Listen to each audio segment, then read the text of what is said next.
नंद बाबा को उद्धव ने समझाया, बाबा तुम तो समझिए, तुम तो जानते हो ना कृष्ण नारायण है, उस दुनिया में सब पापियों का तारने के लिए आया है, तुम तो उसकी पीड़ा समझो, वो भगवान है। नंद बाबा ने कहा, उद्धव क्या कहते हो, तुम बावरे हो गए हो, मेरा कृष्ण कोई भगवान नहीं है, मेरा लाला कोई भगवान नहीं है, तुम्हारी हिम्मत कैसे हुई मेरे लाला को भगवान कहने की। अरे मैंने तो सुना है कि भगवान सबके पेट भरता है, भगवान तो सबका पालन करता है, मैंने अपने कृष्ण को भूख से तड़पते हुए देखा है। भगवान क्या कभी भूख से तड़पता कोई देख सकता है? जो सबका पेट भरता है क्या उसका पेट खाली रह सकता है? कैसे तुमने कह दिया, कैसे तुम्हारे मुंह से निकल गया कि कृष्ण मेरा भगवान है, मेरा कन्हैया भगवान नहीं है? वो तो ये तूने क्या कह दिया बाबरे। सब कहते हैं कि भगवान भगवान सबका भार उठाते हैं, सबको आदर सम्मान से देते हैं, सब उसकी इज्जत करते हैं, लेकिन उद्धव मैंने अपने कन्हैया को अपनी जूतियां उसके सिर पर देखी है।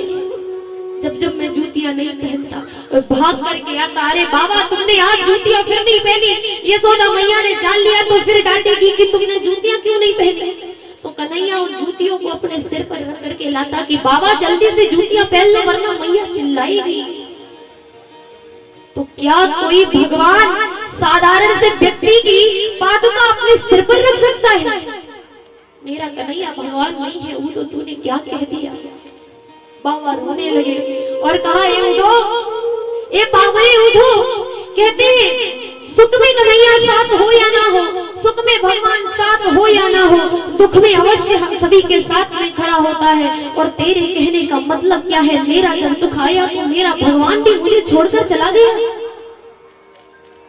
मेरा भगवान जिसे तू कन्हैया को भगवान कहता है, वो भगवान मेरे दुख को देख करके छोड़ के चला गया, मुझे किसी काबिल नहीं समझा कि तूने क्या कह दिया बाबरे उद्धव। अब मैं जी नहीं पाऊंगा, तूने मेरे कृष्ण को भगवान बना दिया, पर मेरा कृष्ण भगवान नहीं है। कैसे समझाऊं, कैसे समझाऊं उसको, कैसे समझाऊं तुझे कि मेरा कन्हैया भगवान नहीं है। नंद बाबा ने उद्धव को बड़ा समझाया।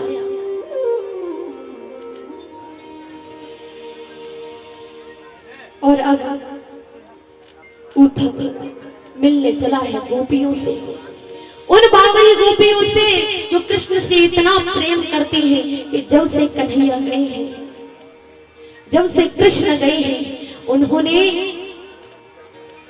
ऐसी मूर्तियां बनाई हैं कि जो देखेगा वो चकित ही रह जाएगा। उद्धव आया, उद्धव के लिए चंदन लगी हुई अपनी चूनर बिछाई है, उन गोपियों ने आओ उद्धव बैठो, मुझे पता है तुम्हें कृष्ण ने भेजा है, ये वस्त्र ये मोर मुकुट उस कृष्ण का ही है ना, क्योंकि उसके शरीर की महक मुझे अभी तक याद है कि उसके शरीर से कैसी सुगंध निकलती थी। इन कपड़ों से, इन वस्त्रों से उस कृष्ण की सुगंध निकल रही है उद्धव, तो उसी के वस्त्र पहन करके आया है ना, और मुझे समझाने क्या आया है तनिक बता। तो उद्धव ने कहा, सबसे पहले तुम ये बताओ, जितनी दीवार पर ये, जितनी दीवार पर ये सारी मूर्तियां बनाई हैं, इनके चरण कहाँ हैं? इनके पैर तुमने क्यों नहीं बनाए? गोपियां रोकर के बोली, उद्धव तू प्रश्न कर रहा है, तुझे नहीं पता जिस कृष्ण के चरण थे वो तो हम सभी को छोड़ करके चला गया। उस कृष्ण को मैंने एक आकार दिया है, एक मूर्ति का आकार दिया है। अगर मैंने इस मूर्ति के भी पैर बना दिए तो मुझे ऐसा लगता है कि एक दिन ये मूर्ति भी चल करके हमें छोड़ जाएगी, तो मैं क्यों ऐसे कार्य करूं कि जो कृष्ण के चरण थे वो छोड़ करके चला गया और उसका प्रतिबिंब भी उसको मुझे छोड़ करके चला जाएगा। इसलिए मैंने इनके चरण नहीं बनाए हैं, कम से कम उसकी तस्वीर को तो निहारती हूं। इसीलिए ये बिना पैरों का है, ये चल नहीं सकता, ये सदैव हमारी आंखों के सामने रहेगा, क्योंकि जिस कृष्ण के चरण थे वो एक बार चला गया और वापस नहीं आया, वापस लौटा ही नहीं। क्या कर सकते हैं। उद्धव ने समझाया, तुम बावरी हो गई हो, तुम दीवानी हो गई हो गोपियों, तुम्हें कोई समझा नहीं सकता। पर कृष्ण ने संदेशा भेजा है, अपने हृदय से प्रेम निकाल करके फेंक दो और अपने हृदय के अंदर ज्ञान की पराकाष्ठा कर लो, ज्ञान को अपने हृदय में रख लो। गोपियां हंसने लगी, वाह उद्धव, तू ही है ना बृहस्पति का गुरु, बृहस्पति का शिष्य, जिसे तूने गुरु बनाया है। वो ऐसा है बृहस्पति जिसे उसने कभी भी तुझे प्रेम के बारे में नहीं बताया कि प्रेम क्या होता है। तूने सिर्फ ज्ञान सीखा है, प्रेम तो सीखा ही नहीं उद्धव। तू तो बावरा है, तेरी मैं क्या कहूँ, तुझे कोई नहीं समझा सकता। अरे तू तो पागल है, क्योंकि जो प्रेम नहीं जानता वो पागल ही है, और जो प्रेम जानता है वो प्रेमी पागल है।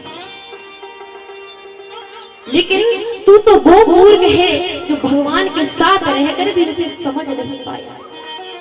तू कहता है कि कृष्ण ने ये संदेशा भेजा है कि मैं अपने हृदय में ज्ञान को रख लूं। चल मान लिया कि रख लिया, फिर ज्ञान को रखने से होगा क्या? क्या होगा ज्ञान को हृदय में रखने से? उद्धव ने कहा, अगर तुम अपने हृदय में ज्ञान को रखोगी, तुम्हारा कल्याण हो जाएगा, तुम तर जाओगी, तुम्हें स्वर्ग मिल जाएगा, तुम्हें वैकुंठ मिल जाएगा। गोपियों ने कहा, उद्धव, अगर मुझे प्रेम करने से, अगर मुझे ज्ञान की प्राप्ति करने से स्वर्ग मिलता है, हमारा कल्याण होता है, हमें मुक्ति मिलती है, हमें वैकुंठ मिलता है, तो लात मारती हूँ तेरे इस प्रेम को, तेरे इस ज्ञान को लात मारती हूँ। नहीं चाहिए तेरा स्वर्ग, नहीं चाहिए तेरा वैकुंठ, नहीं चाहिए मुझे मुक्ति। और अगर कृष्ण से प्रेम करने में मुझे नरक मिलता है तो मैं नरक में चली जाऊंगी, लेकिन प्रेम करना मैं नहीं छोड़ सकती।